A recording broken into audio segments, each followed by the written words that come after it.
somewhere. I don't know if I'll include it in the written portion or in the quiz. Oh, quiz today. I'll upload the quiz probably sometime tonight, and it will be due tomorrow night. So you have till tonight, till tomorrow night to do it.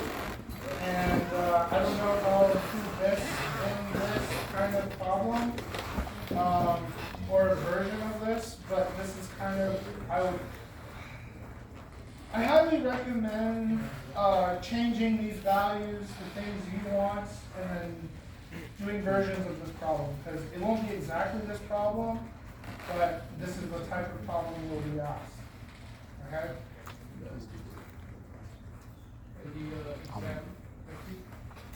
Yeah, it's on it's either Monday or Can I borrow it? Monday or Wednesday. Wednesday? Thank you. Alright, so where do we start with this problem?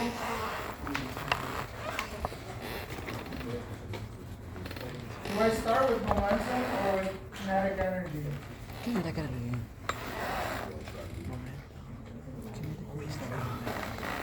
Which one's always true in every case? Momentum. We start with momentum. Okay, momentum, someone said it, yes. Yes. Momentum is the only thing that is true in every case, so I highly recommend that where you start. Because what you're trying to find is whether or not this collision is elastic or inelastic, and that means determining whether or not, based on your momentum and final velocity, whether or not the system is, inelastic or elastic. If I could give all these velocities, and let's say I left one open, like let's say I left my final VCF unknown and my VCF unknown, you won't be able to solve the problem. You will have too many unknowns. Instead, what you'll have is a situation where you solve for a bunch of cases where the solution transitions from an inelastic case to an elastic case. Because you want to find the velocity for which that doesn't happen. Basically, you look for when Ki is equal to Kf will give you the solutions for the elastic case, right? So, well, okay, so if you were not given enough information, you impose a condition. What does that mean? You make a hypothetical situation? Yes, you make a hypothetical situation. So for example, I can't solve the problem because I don't know my velocities for a particular mass, right? I don't know the velocity for, let's say, my mass C, right? So I don't know the final or initial. What will happen is you need to impose either a elastic condition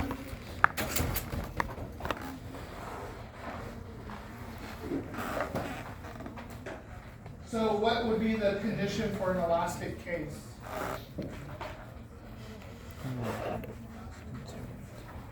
Yeah. So K initial equals K final for all masses. So you would do 1/2 ma VA squared plus 1/2 mv dv squared plus ... equals 1/2 ma VFA squared plus ... and so on. Right? So you would impose this condition and you would get an equation for your VC. So you get a relationship between your VC initial squared and your VC final squared. And then you would also need to have your initial equal your final. So now you have two equations, two unknowns. So you can solve for a possible singular solution, but let's say one of the components is also unknown, then you would get a series of solutions, right? So you would have a line where this condition breaks down, where your K initial is no longer equal to your K final. You're finding only solutions in which this is true. if you were to impose an elastic case,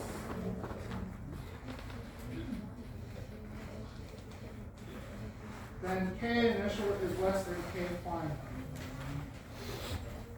Or another way of saying this, or sorry, K final is less than K initial. Another way of saying this is the change in kinetic energy is greater than, is less than 0. Basically, you're losing energy from your system somewhere. And this condition will help you find a range of velocities in which this is true.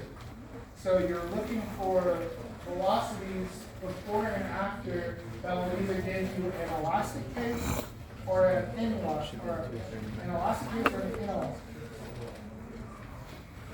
However, for this problem, I've given you enough information to determine everything.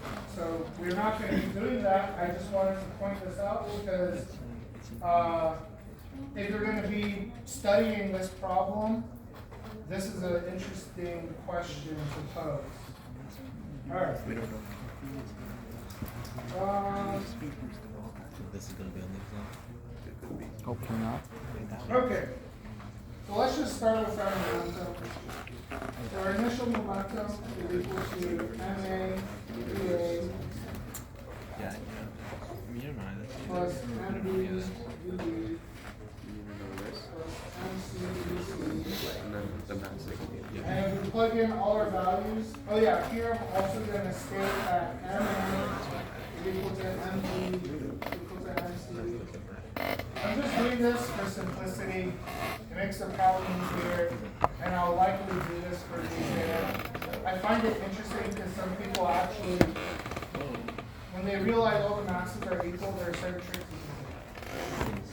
But, so I'm going to factor them out. I'm just going to say these are all equal to MC. And then this is 2x hat plus VC. Because we're not given VC, that's actually what we're asked. What is VC if VB is this, and so I just plugged in the values and factored out M. So here we have VB equal -5, this is 3, so I get -2 here, and I factor out M, and we don't know this yet. Okay. And my final is MAVAF plus MBVBF plus MCVCF. And here a bunch of these are 0, right? If we look at our picture, these two masses stop moving and then this mass gets launched off. So these become zeros, and we're left with M2x hat plus y hat plus VCF. Right, so this is just this.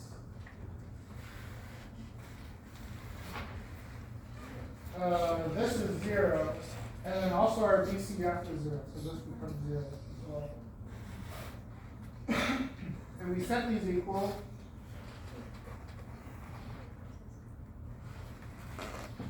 We should get that VC is equal to 4x hat plus y hat. Right? Because all I'm doing is setting these two equal. I have to add this over to this side. So this becomes 4x hat. You can actually kind of just think of it like you're adding these two together, and they should be equal to this. Alright, and that's basically it. The final answer is just calculating. So K initial is equal to 1/2 MB VB squared plus 1/2 MA VA squared plus 1/2 FC VC squared. If we plug this all in, this gives us, let's see, 1/2 M. And then we have here 5 squared plus 9 squared, or 5 5 squared That's plus what I 3 just asked squared Samir. is 25 plus 9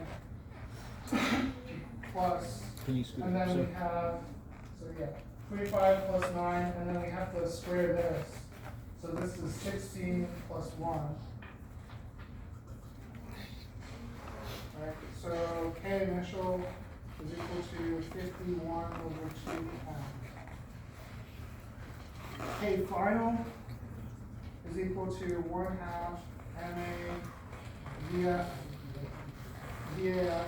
plus 1/2 MB VF squared plus 1/2 MC DC squared. A bunch of these are 0. This is 0. This is 0. This is the only thing that's not 0. And we're left with 1/2 4 plus 1 equals 5 over 2n. This is the half of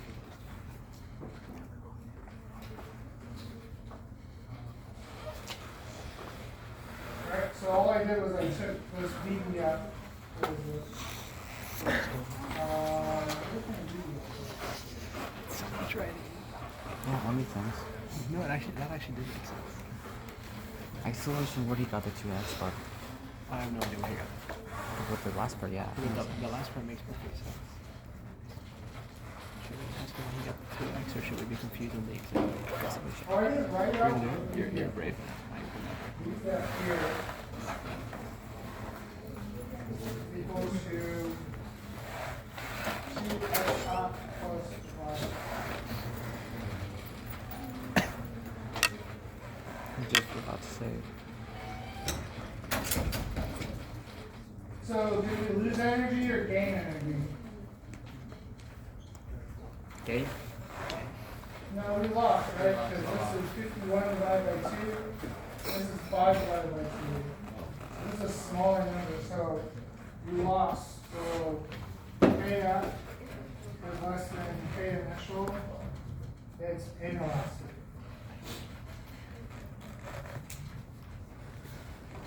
Okay? Alright. I think that's it for that. So I'll probably give a problem like that. Actually, yeah, I'll just tell you I will give a problem like that. There might be 4 masses, there might be 1, 2, but there'll be one. No, I couldn't finish writing now. And then you gotta solve There's a it. part where he was 4 plus 1. Why does he get the 4 plus 1? Alright, Because this is 0. This is 0. That's what you're on. 2.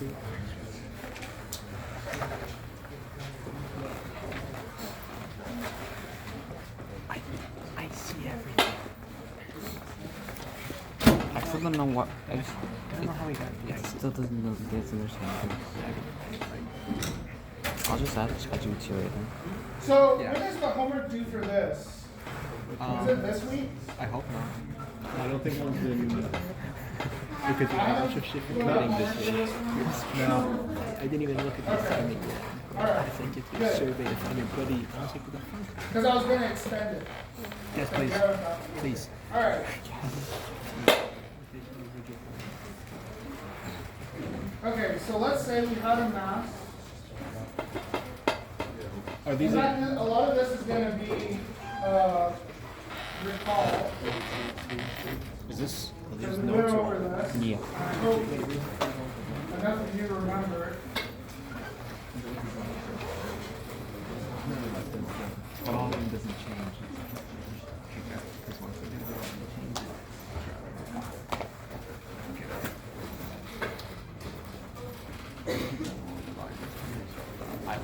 I remember this.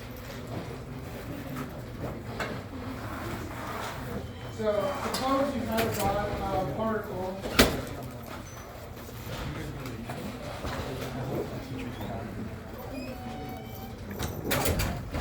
rotating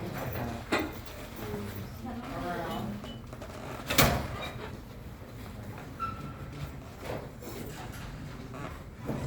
But now you add more particles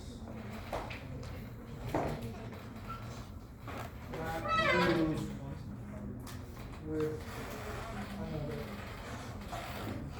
So all these particles, we start adding more. In fact, I'm going to use like a wheel. So we have like a wheel.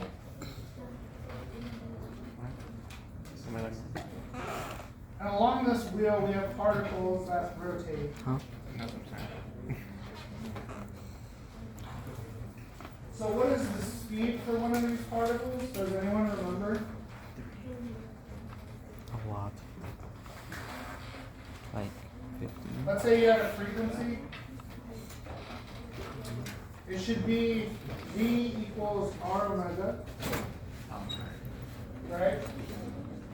But now we have a collection of particles, right? So actually, let me just recall this. Right? We have V equals R omega. We have omega equals d theta over dt. We have alpha average, right, is equal to omega 2 minus omega 1 times t2 minus t1. That's Right. average for the z motion. Oh yeah, so I'm putting a little z here because it's rotating around the z-axis. So it's rotating like this, about z. So this is alpha, right? If you recall, alpha is the angular acceleration. And then if we take the limit, alpha z becomes d omega dt. Right? And then, remember, this is just d dt over d theta dt, which is equal to d2 theta dt squared. And from if under constant angular acceleration, then omega z equals omega naught z plus alpha z.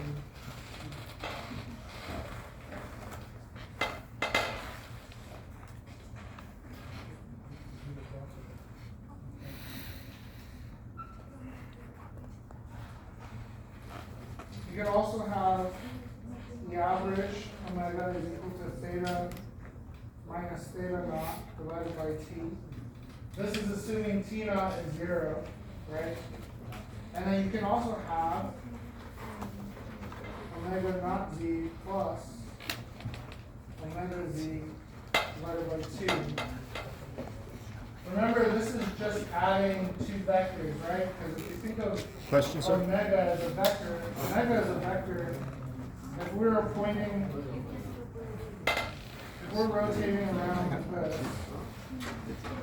He lost me so bad. so if you look here, we're rotating like this, omega is pointing this way, right? So if you add two omegas, divide by half, you're finding the average length of those omegas, right? Sir? The so omega z equals omega naught z plus is that the alpha or is that a d? This one? Yes. This is alpha z. Okay. You can do what you want. What does that say? It's omega. Omega z equals omega naught z Okay, Yeah. plus setting alpha these z two t. equal, Yeah, what we is have that? theta It's omega minus theta naught A equals naught. 1/2 A naught. omega naught. A naught. That's what I don't know. Alpha naught. Could be alpha naught, but that looks like an A to me.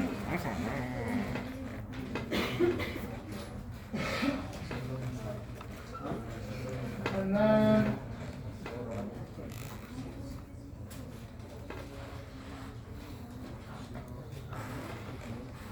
we can also use alpha a squared theta dt squared. Remember, this is just alpha t. Omega naught z.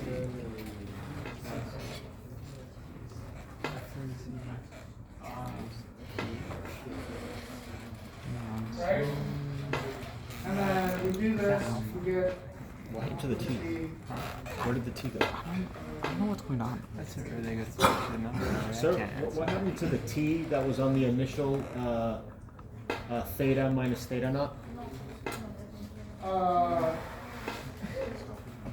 Which one? The T that's located under the theta minus theta naught divided by T. So you put those two equations equal to one another. What happened to that T that divides the theta and the theta This naught? one? Yeah. It's here. Oh, I see. Yeah.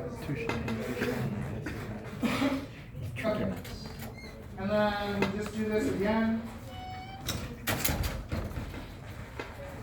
And if you solve for everything, it's just like a projectile equation. We have this.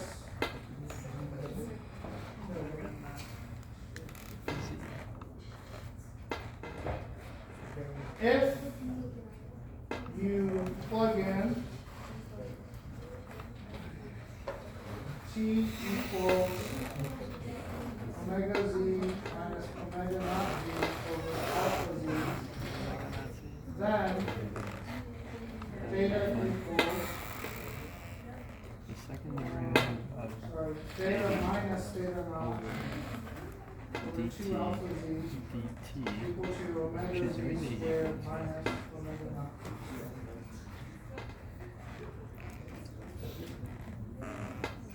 Get on that side. So I did this, and then I solved for theta, right?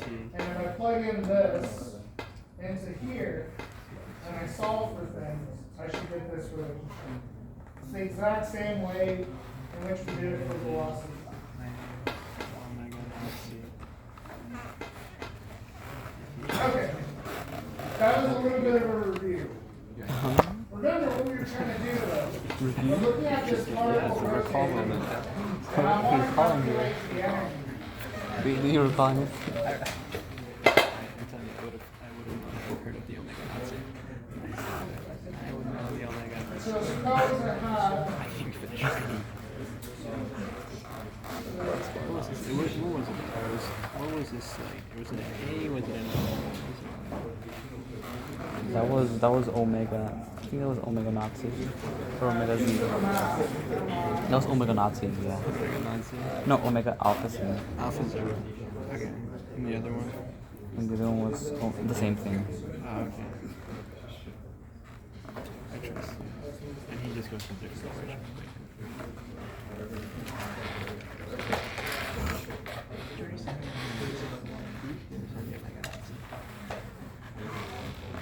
okay, I want to find the energy of this rotating disc.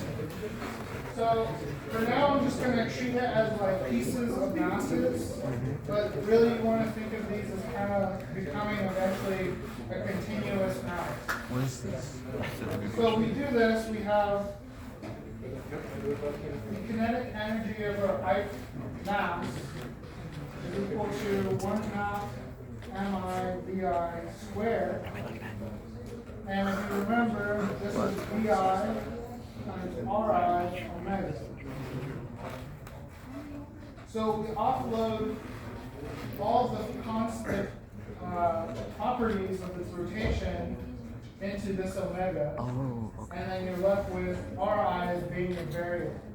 So you're finding where the location of each piece of mass is, and you're adding them up, right? It's a disk. It's a So this 3D becomes disk. Ki Like that. equals 1/2 mi Ri squared omega squared. Alright? And we do this for a bunch of masses. The total energy becomes 1/2 mi Ri squared omega But squared. we're still trying this circle. This quantity here in the middle is very important.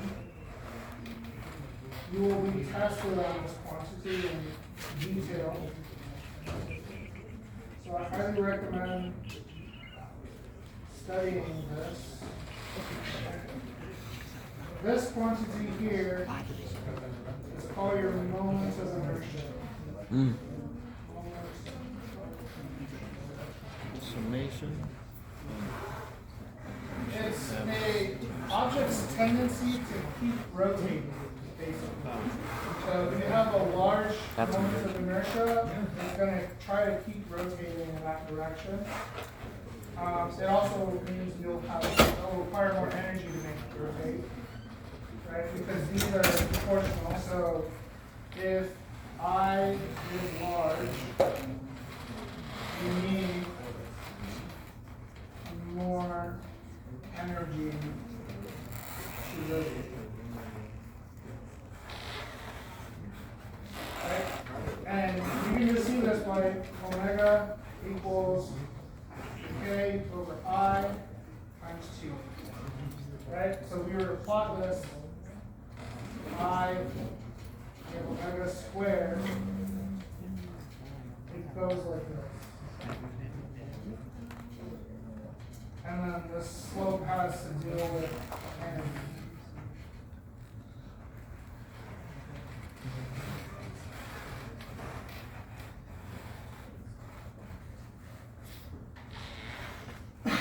Okay. So what is I for this?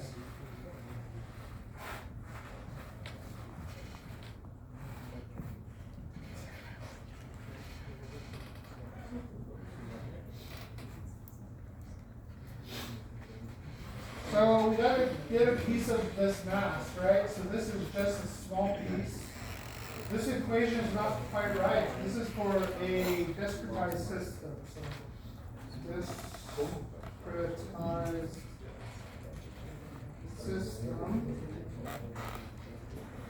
and I equals I squared. What does that mean? That just means I have a bunch of masses, and I want to find and just add up all these masses. I think we did this last time when we were finding the center of mass. It's going to kind of come back a little later. Right? So this is a discretized system. But for a disk,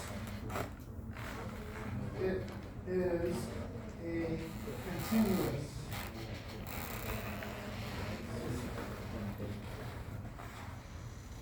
So for a continuous system, we need to convert this integral or this sum into an integral. And how do you do that? Well, you take this one that varies, you convert it dm. But remember, our masses, they depend on r, right? They have a locations. M1 is here, M2 is here, M3, so on. So this dm has to be a function of r. And then we have r squared. So what is this for this? That's the question. So if we just look at a piece of this disk,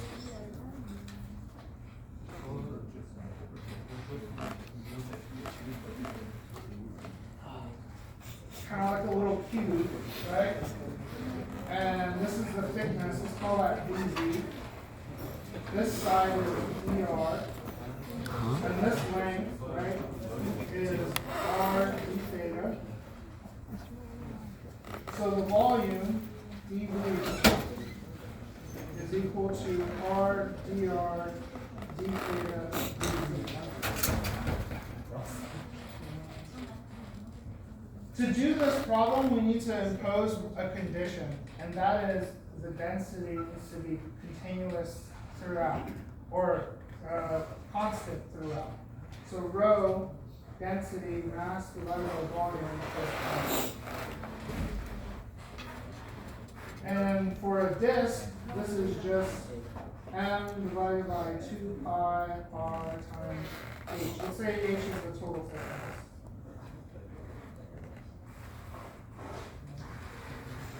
Okay. So what is dm? dm is equal to rho times dv.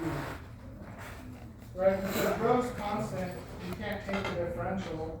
So we just are left with this. Now we can plug in what we know dv to be. So we have dm is equal to rho times r dr d theta dz.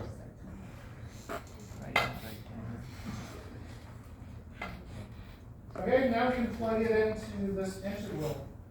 So we have I equal to, now this becomes a triple integral, rho r cubed dr d theta dz. The only thing really hard from this part on is just knowing your bounds, right? So our bounds go from 0 to r. Let's call capital R our final radius thickness. Okay? And then, so this here would be capital R. Capital R. And then our angle, our masses are on a wheel, so it goes from 0 to 2 pi. And then lastly, we have this thickness, which goes from 0 to h. Okay?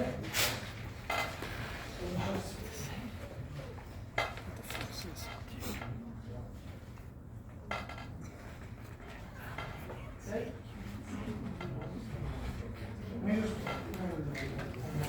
Ask me why I'm ask me why I'm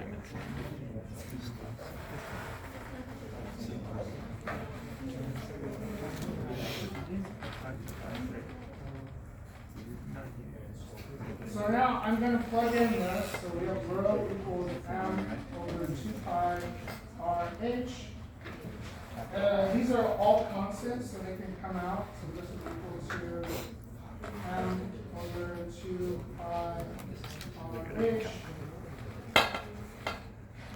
Integral of r cubed is just r to the 4th divided by 4 from 0 to r. And then these integrals 0, nothing depends on theta, so this becomes 2 pi. And nothing depends on z, so this just becomes h. And then we plug everything in. Our h's, our 2 pi's cancel. And we're left with, sorry, this is not right. This is pi r squared. Thank you. Why did no one remind me? That's circumference, not the volume. Okay. How did I know that was wrong, by the way? So remember, if you just look here, this is kilograms meters squared. Kilogram meter squared. So the moment I saw this r and this r to the 4th didn't give me an r squared, I knew something was wrong. It is always, moment of inertia is always distance squared. It's always distance squared. So you have a single distance or a distance cubed or 1 over distance is wrong. Okay? That's how I do it. Okay. And then, so this 2 cancels here. This gives me a 2, and this gives me 1 half. You don't need it to r.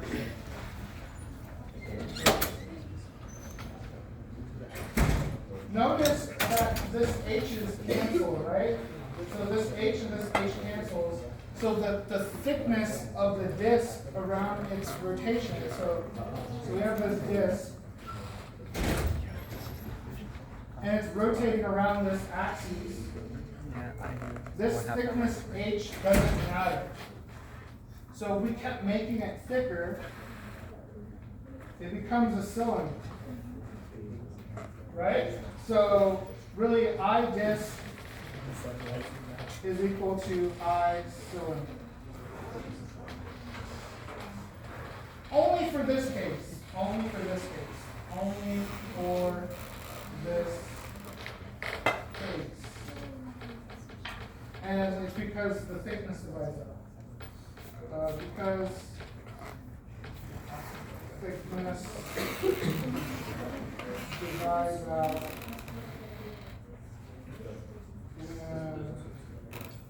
rotating about z.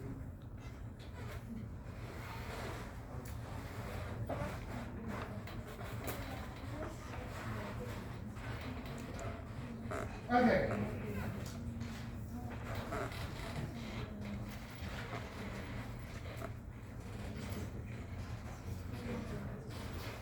So what about a discrete case? A discrete case is actually easier. Let's say you had a mass here, a mass here, say it's a baton. Yeah. Okay? What's the class left? Really? Oh, divide out. Come back and open this here.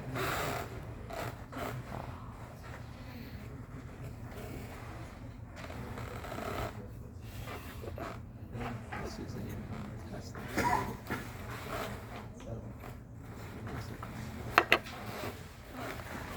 So let's say you had a baton, so you have equal masses M1, M2.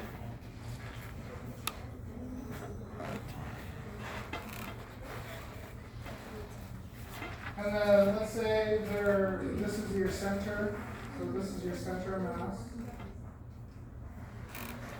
And then this distance R is equal to 0.5 meters. What's the moment of inertia? Well, you just add it up, right? Mi squared. So you have M1 R squared plus M2 R squared. Notice the direction doesn't matter here because the R becomes squared. So if you actually add it up, so this value here, it's not like center of mass. Not like What? center of mass. Okay? Because it's a value, it's a scale. If you plug everything in, I believe it comes up to about 0.05 kilograms meters.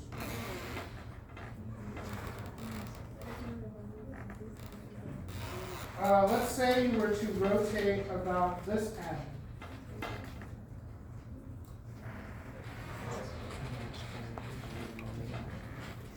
So what's the inertia now? So this is about center mass, this is about a new point. We'll talk more about this later next class, but I'm just going to write it down. This is called the parallel axis theorem, and it's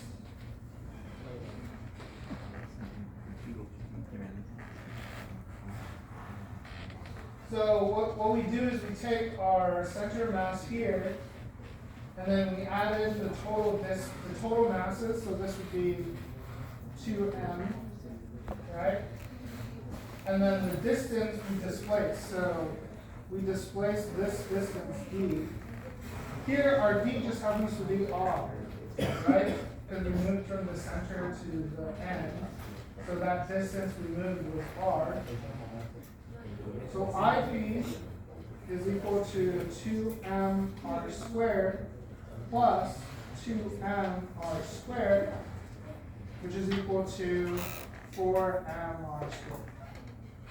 And if you recall, ICM is 2m r squared. Okay? And if we were to compare this, so we have kinetic energy when you rotate about the center of mass. This is just 1/2 2m r squared times omega squared. Kinetic energy rotating about point P, you have 1/2 4m r squared. If you were to compare how much energy it takes to go about point P compared to your center of mass, it's about 2 times. So you need 2 times more energy to rotate about the other way. So that's why things always rotate. In fact, this is a universal theorem. Well, not theorem, but it's a universal property. All things rotate about the center of mass. And the reason why they rotate about the center of mass is because it takes the least amount of energy. Okay? Try proving that. That's an interesting proof. All right, I think that's all. We'll continue with this topic next class.